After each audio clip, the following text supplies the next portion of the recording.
On this episode of Invention Therapy, we're going to be discussing the one thing that is on every inventor's mind, and that is, where do I get the money to build my prototype and manufacture my product? Well, that's the hard part, and it will take you a lot of thinking, planning, and learning to do it right. And I'm just going to give you a couple of quick ideas, and in the future episodes of Invention Therapy, we are going to go into this in a lot of detail. But for now, what we really want to discuss is how to build your prototype and what it's going to cost. You need to start thinking about that. You should have already done your sketches. You should have already planned your research with the patent searches and have a pretty good idea of what you're going to do to start building your prototype. The prototype is the first step that gets you to build those 100 units that we talked about. Remember, we're focusing on small quantities. We're going to discuss it a lot more, but right now, just think about 100 pieces that you're going to need to make. Where is the money going to come from? Well, in reality, even if you decide to use your own money, which is what I hope you're going to do, it's still going to cost you quite a bit to build your prototype. I don't care what the idea is, it's going to cost you money. If it's electronics, it'll probably cost you, quite a bit of money to make your circuit boards, buy the components, even if you make them by hand. And realistically, 100 boards isn't that difficult to make by hand. So you could order 100 PCBs and all the components and make it yourself. Make sure you order one first, buy enough components to build one and test it. That's how we do it here. But building electronic prototypes isn't really that difficult if you have a basic understanding of electronics and the processes needed to make circuit boards. And we showed you a few videos here. You can look around the channel, you'll see them, how we do it here. But generally, we start out by ordering 1 or 2 boards, buying the components to fill those boards, and then we test them out from there. We make a few changes, and then we go right to 100 circuit boards. You could do the same. So if it's not an electronic product, let's say it's the furniture we were talking about. Well, 100 pieces wouldn't be too hard for you to buy the wood even at Lowe's or Home Depot and get started.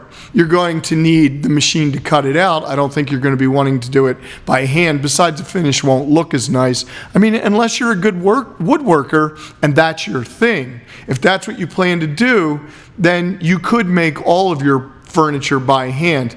But you need to think about this. Our goal here is to get you selling online. And if you're successful by listening to what we're teaching you, you're going to have a quality problem. And that quality problem is going to be how to fill your orders. Wouldn't that be a nice problem to have? Now, if you've invested your time and money into something that is organic, meaning it's made by hand and it's not made by some computer-controlled machine or some other automated method, you're going to have a problem if your orders start taking off. And then what you're going to have is backlogs. And then you're going to have angry customers. I actually don't have a problem with customers that are upset because you can't fill the orders quick enough. That's a quality problem to have. And we'll be discussing that too.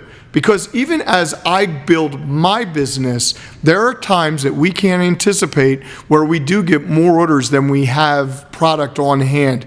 But that's okay. That's a quality problem. As long as you are in contact with your customers, telling them that their orders are coming and that you're working on them, generally speaking, people understand and they are patient. So having a problem of not being able to fill orders is not really a problem, because what you'll have is the money that they paid to order the product and the knowledge of knowing that if you build anything, you already have customers waiting. And that's a good way to grow a business and technically self-finance it. You won't need loans, you won't need any of that. You can build it smartly, you can build it slowly, and as the demand increases, you can build your business and make it grow around the demand. And that's the goal of Invention Therapy, is to teach you how to do that. So again, that's why we're focusing on the 100 pieces. Where are you going to get the money?